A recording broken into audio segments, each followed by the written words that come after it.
Just for today, living the program. Tell yourself, just for today, my thoughts will be on my recovery, living and enjoying life without the use of drugs. Just for today, I will have faith in someone in NA who believes in me and wants to help me in my recovery. Just for today, I will have a program. I will try to follow it to the best of my ability. Just for today, through NA, I will try to get a better perspective on my life. Just for today, I will be unafraid. My thoughts will be on my new associations, people who are not using and who have found a new way of life. So long as I follow that way, I have nothing to fear. We admit that our lives have been unmanageable, but sometimes we have a problem admitting our need for help. Our own self-will leads to many problems in our recovery. We want and demand that things always go our way. We should know from our past experience that our way of doing things did not work. The principle of surrender guides us into a way of life in which we draw our strength from a power greater than ourselves. Our daily surrender to our higher power provides the help we need. As addicts, we have trouble with acceptance, which is critical to our recovery. When we refuse to practice acceptance, we are, in effect, still denying our faith in a higher power. Worrying is a lack of faith.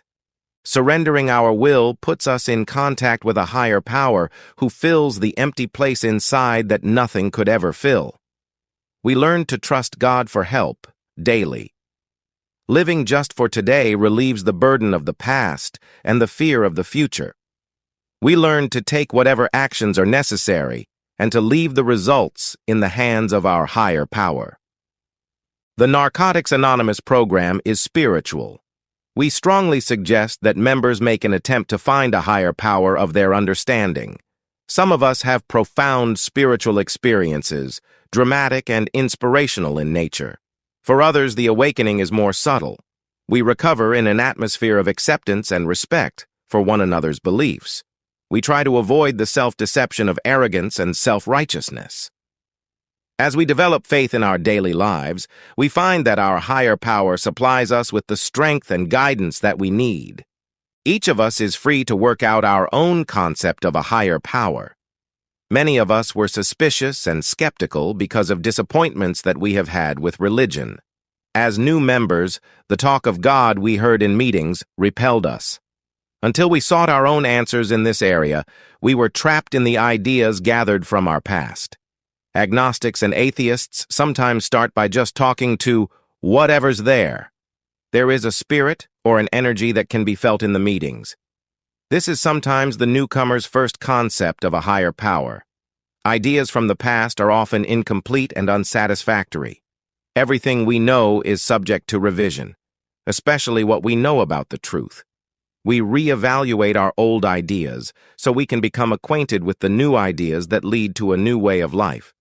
We recognize that we are human, with a physical, mental, and spiritual sickness. When we accept that our addiction caused our own hell, and that there is a power available to help us, we begin to make progress in solving our problems. Lack of daily maintenance can show up in many ways. Through open-minded effort, we come to rely on a daily relationship with God as we understand Him. Each day, most of us ask our higher power to help us stay clean, and each night we give thanks for the gift of recovery. As our lives become more comfortable, many of us lapse into spiritual complacency, and risking relapse, we find ourselves in the same horror and loss of purpose from which we have been given only a daily reprieve. This is, hopefully, when our pain motivates us to renew our daily spiritual maintenance. One way that we can continue a conscious contact, especially in hard times, is to list the things for which we are grateful. Many of us have found that setting aside quiet time for ourselves is helpful in making conscious contact with our higher power. By quieting the mind, meditation can lead us to calmness and serenity.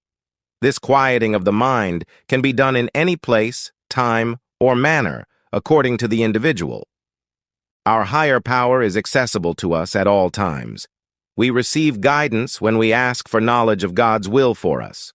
Gradually, as we become more God-centered than self-centered, Our despair turns to hope. Change also involves the great source of fear, the unknown. Our higher power is the source of courage that we need to face this fear.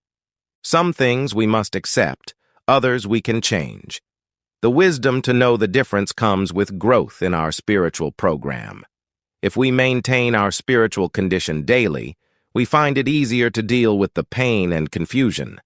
This is the emotional stability that we so badly need.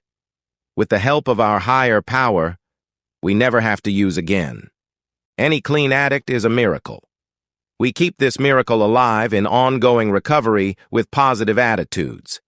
If, after a period of time, we find ourselves in trouble with our recovery, we have probably stopped doing one or more of the things that helped us in the earlier stages of our recovery. 3 basic spiritual principles are honesty, open-mindedness, and willingness. These are the how of our program. The initial honesty that we express is the desire to stop using. Next, we honestly admit our powerlessness and the unmanageability of our lives. Rigorous honesty is the most important tool in learning to live for today. Although honesty is difficult to practice, it is most rewarding. Honesty is the antidote to our diseased thinking. Our newly found faith serves as a firm foundation for courage in the future. What we knew about living before we came to NA almost killed us. Managing our own lives got us to the Narcotics Anonymous program. We came to NA knowing very little about how to be happy and enjoy life. A new idea cannot be grafted onto a closed mind. Being open-minded allows us to hear something that might save our lives. It allows us to listen to opposing points of view and come to conclusions of our own. Open-mindedness leads us to the very insights that have eluded us during our lives. It is this principle that allows us to participate in a discussion without jumping to conclusions or predetermining right and wrong. We no longer need to make fools of ourselves by standing up for non-existent virtues. We have learned that it is okay to not know all the answers, for then we are teachable and can learn to live our new life successfully. Open-mindedness without willingness, however, will get us nowhere. We must be willing to do whatever is necessary to recover.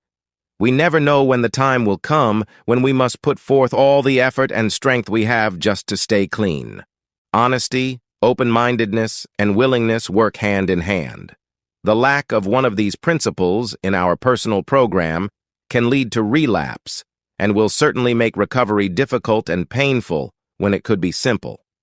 This program is a vital part of our everyday living. If it were not for this program, most of us would be dead or institutionalized. Our viewpoint changes from that of a loner to that of a member. We emphasize setting our house in order because it brings us relief. We trust in our higher power for the strength to meet our needs. One way to practice the principles of how is by taking a daily inventory. Our inventory allows us to recognize our daily growth. We shouldn't forget about our assets while striving to eliminate our defects. The old self-deception and self-centeredness can be replaced with spiritual principles. Staying clean is the first step in facing life. When we practice acceptance, our lives are simplified. When problems arise, we hope to be well equipped with the tools of the program. We honestly have to surrender our own self-centeredness and self-destructiveness. In the past, we believed desperation would give us the strength to survive. Now we accept responsibility for our problems and see that we're equally responsible for our solutions. As recovering addicts, we come to know gratitude. As our defects are removed, we are free to become all that we can.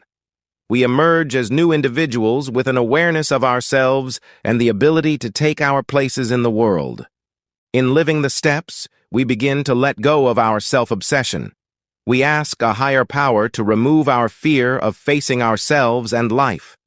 We redefine ourselves by working the steps and using the tools of recovery. We see ourselves differently. Our personalities change. We become feeling people, capable of responding appropriately to life. We put spiritual living first and learn to use patience, tolerance, and humility in our daily affairs. Other people in our lives help us to develop trust and loving attitudes. We demand less and give more. We are slower to anger and quicker to forgive. We learn about the love that we receive in our fellowship. We begin to feel lovable, which is a feeling totally alien to our old egocentric selves. Ego used to control us in all sorts of subtle ways. Anger is our reaction to our present reality. Resentments are reliving past experiences again and again, and fear is our response to the future. We need to become willing to let God remove these defects that burden our spiritual growth. New ideas are available to us through the sharing of our living experience. By rigorously practicing the few simple guidelines in this chapter, we recover daily. The principles of the program shape our personalities. From the isolation of our addiction, we find a fellowship of people with a common bond of recovery. NA is like a lifeboat in a sea of isolation, hopelessness, and destructive chaos. Our faith, strength, and hope come from people sharing their recovery and from our relationship with the God of our own understanding. At first, it feels awkward to share feelings. Part of the pain of addiction is being cut off from this sharing experience. If we find ourselves in a bad place or we sense trouble coming, we call someone or go to a meeting. We learn to seek help before making difficult decisions. By humbling ourselves and asking for help, we can get through the toughest of times. I can't, we can. In this way, we find the strength that we need. We form a mutual bond as we share our spiritual and mental resources. Sharing in regularly scheduled meetings and one-on-one with recovering addicts helps us stay clean. Attending meetings reminds us of what it is like to be new and of the progressive nature of our disease. Attending our home group provides encouragement from the people that we get to know. This sustains our recovery and helps us in our daily living. When we honestly tell our own story, someone else may identify with us. Serving the needs of our members and making our message available gives us a feeling of joy. Service gives us opportunities to grow in ways that touch all parts of our lives. Our experience in recovery may help them deal with their problems. What worked for us might work for them. Most addicts are able to accept this type of sharing, even from the very beginning. The get-togethers after our meetings are good opportunities to share things that we didn't get to discuss during the meeting. This is also a good time to talk one-on-one with our sponsors. Things we need to hear will surface and become clear to us. By sharing the experience of our recovery with newcomers, we help ourselves stay clean. We share comfort and encouragement with others. Today, we have people in our lives who stand with us. Getting away from our self-centeredness gives us a better perspective on life. By asking for help, we can change. Sharing is risky at times, but by becoming vulnerable, we are able to grow. Some will come to Narcotics Anonymous still trying to use people to help them continue their habit. Their closed mind is a barrier against change. A spirit of open-mindedness, coupled with an admission of powerlessness, is a key that will unlock the door to recovery. If someone with a drug problem comes to us seeking recovery and is willing, we gladly share with them how we stay clean. We develop self-esteem as we help others find a new way of life. When we honestly evaluate what we have, we can learn to appreciate it. We begin to feel worthwhile by being members of NA. We can carry the gifts of recovery with us everywhere. The 12 steps of Narcotics Anonymous are a progressive recovery process established in our daily living. Ongoing recovery is dependent on our relationship with a loving God who cares for us and will do for us what we find impossible to do for ourselves. During our recovery, each of us comes to our own understanding of the program. If we have difficulties, we trust our groups, our sponsors, and our higher power to guide us. Thus, recovery, as found in Narcotics Anonymous, comes both from within and without. We live a day at a time, but also from moment to moment. When we stop living in the here and now, our problems become magnified unreasonably. Patience isn't a strong point with us. That's why we need our slogans and our NA friends to remind us to live the program just for today. Tell yourself, just for today, my thoughts will be on my recovery, living, and enjoying life without the use of drugs.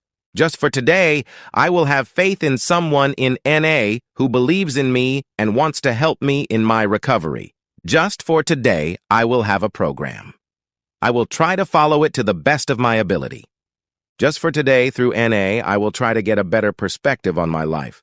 Just for today, I will be unafraid. My thoughts will be on my new associations, people who are not using and who have found a new way of life. So long as I follow that way, I have nothing to fear.